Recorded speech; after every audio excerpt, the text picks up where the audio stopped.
Hi guys, welcome to Strength Reversed. My name is Amy. Thank you for joining me for day 21 of the 31 Days of Tarot for 2020. Today's prompt is your favorite 3-card spread. I'm not usually a spread gal. I kind of go rogue, especially when I read for other people.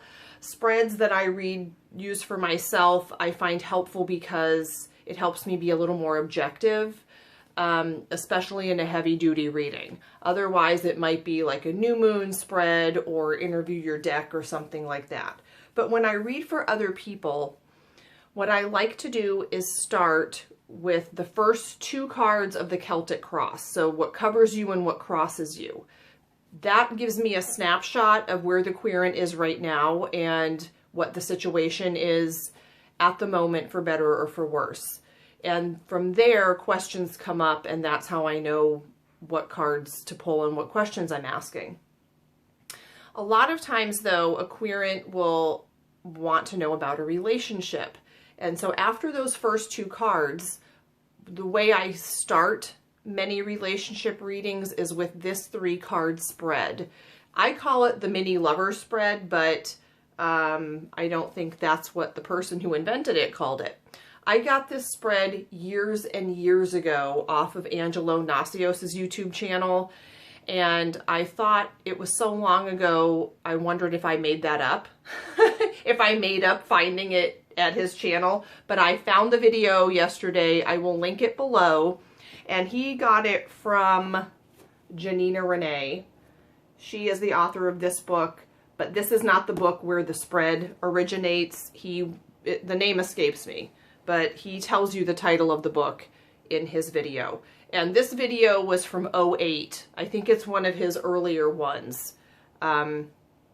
Anyway, I call this the mini lover spread, and what you do after you shuffle is you go through the deck and you find the lover's card. Hopefully it's not at the bottom of the deck, but if it is, that's okay.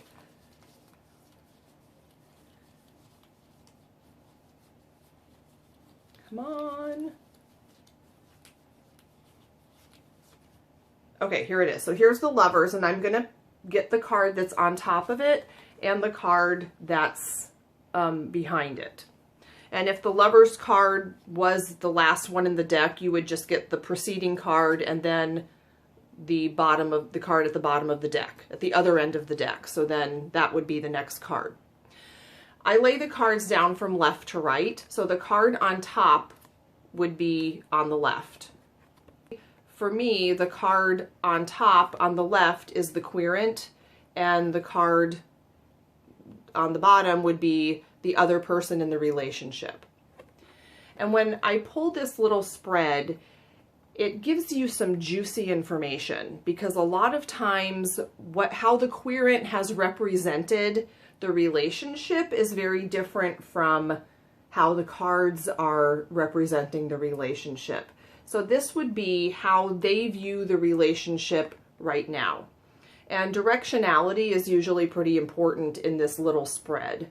And you can see the querent right here is not even looking at the relationship. They're paying attention to these other people, and I would think, are you sure you're not being a total asshole? Which the 5 of Swords is, you know, that person. I look at this and think that the querent is maybe not being totally honest with themselves and denying a lot of their part in the relationship.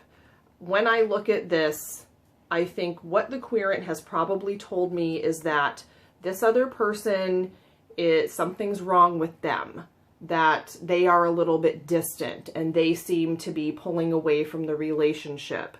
But what I see here is, are you sure that you have been the person that you should be in this relationship? Are you sure you're giving it your energy? Are you being honest? Are you treating this person the way you would want to be treated? Are you engaged in the relationship? This person probably is distant. They're probably weighing their options. They're probably thinking about leaving, and it seems like it might be for good reason. I might not say all of this out loud, but I would put it in a way where I ask the querent, are you sure you're fully engaged and committed? And then we could pull cards about that. You might pull more cards on either side about the relationship 1 year ago, or, you know, what would happen if kind of cards. And so I pull these cards most often when I start a relationship reading. I will just look at that little window into the relationship. So I'll put the Lover's card back in and shuffle and see if there's another example. Okay. So now we have the Ace of Pentacles, the querent, and the Three of Pentacles. And here again, directionality pops out at me. I would see this person being very, their attention maybe is on work. Their attention, their energy and time and attention maybe isn't going into the relationship as much as this person would want, because this person is really giving their all. They're really putting themselves out there. They are fully committed. And maybe that balance needs to change, because as you can see, the person, the querent, is not even in the card. There is no person in the card. And I think maybe they need to find themselves a little bit before they give everything they have, because this person is, you know, maybe not being unloving, but is busy doing other things. So I see a real imbalance here in this relationship where one person's kind of giving everything and the other person isn't really fully involved. And so then we could, from here, pull cards about what it might look like if, or how would we get this back into balance, or is this a relationship that you want to stay in, how we might make it be a more healthy give and take. Okay, thanks guys for watching. Make sure you like or subscribe. And I'm not sure if I'm going to do the next couple of days. I think the one about the Lover's card I already did in another video, and I don't have the list of prompts in front of me. But I think day 24, the top books of the decade, I will be back for that one. And in the meantime, I'm going to try to catch up on all these videos I need to watch. All right, thanks guys. Talk to you later.